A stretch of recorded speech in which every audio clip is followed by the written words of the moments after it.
você combate e fala muito sobre liderança tóxica. Sim. O que é que machuca nessa liderança tóxica? Eu acho que a liderança tóxica está muito relacionada ao líder medroso, ao líder. Você pode ver que a maior parte das pessoas tóxicas, inclusive a gente vê isso nos filmes de Hollywood, né?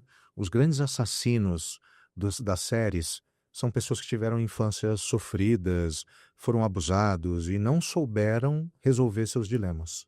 Então elas acabam traduzindo para os seus algozes, para suas vítimas, né? Os seus problemas existenciais. E como a vida imita a arte, se em Hollywood a gente vê isso na figura, né, do Jason, do Fred Krueger, esses líderes tóxicos também são pessoas que muitas vezes são doentes. Claro que eu vou evitar aqui falar das patologias, né, porque você tem líderes narcisistas ou líderes que acabam tendo desvios psicológicos da patologia, mas a maior parte dos ambientes tóxicos não são formados por pessoas doentes, são formados por pessoas com desvio de personalidade, que aprenderam apanhando e estão ensinando batendo.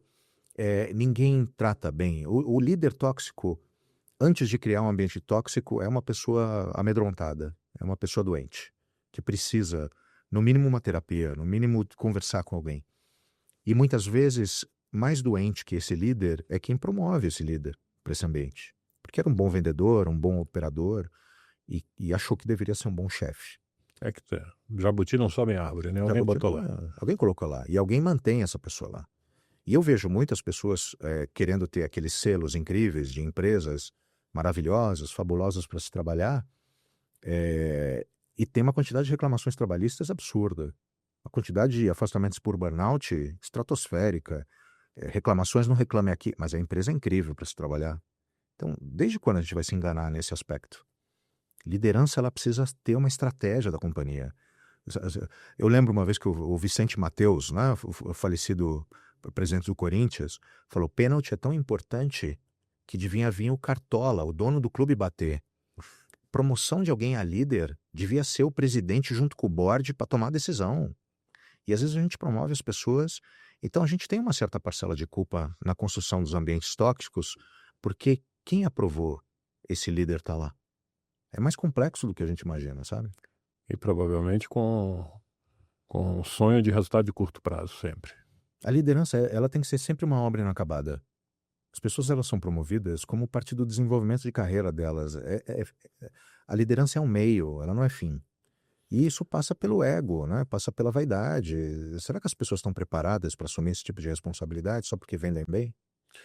Tem um ponto aí, Alberto, que é uma visão de que o negócio é esporte. O negócio não é esporte. No esporte tem as mesmas regras, mesmo todo mundo tem as mesmas condições Uhum. de espaço, de regras, e você tem um tempo para ganhar.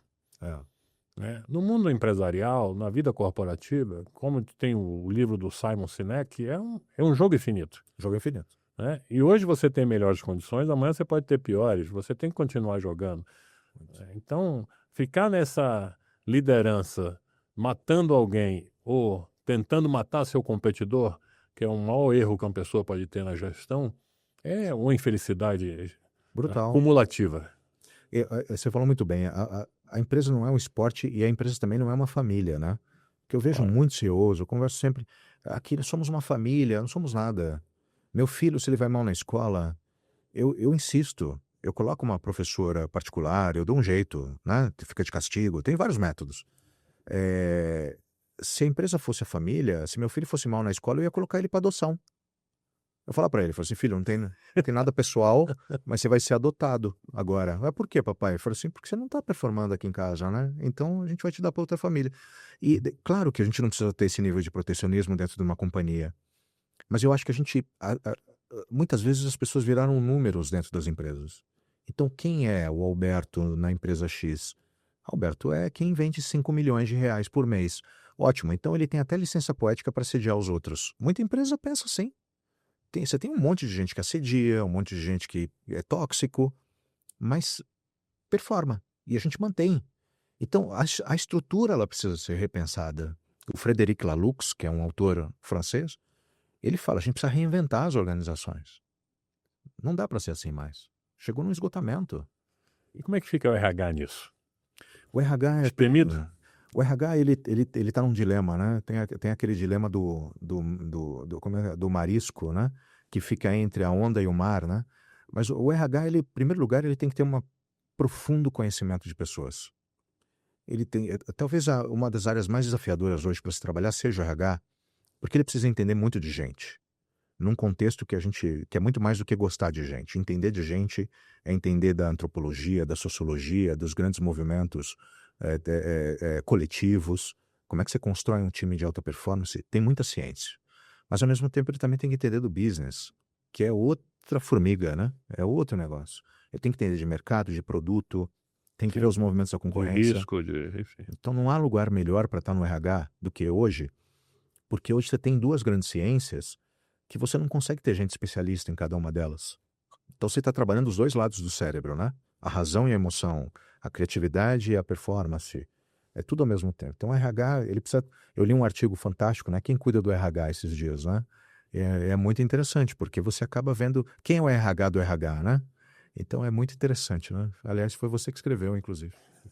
Mas assim, eu sempre me auto-intitulei RH do RH. Quem trabalhou comigo sabe disso, né? Nas empresas que eu gerenciei. Porque é claro que não dá para colocar o RH fora da alçada e da gestão do CEO. Uhum. Senão você já está dando uma mensagem de que, né, as pessoas não são de fato a prioridade. Exato. Né? Você bota no quadro que a pessoa, aqui nosso ativo mais valioso são as pessoas, e bota o RH debaixo de finanças.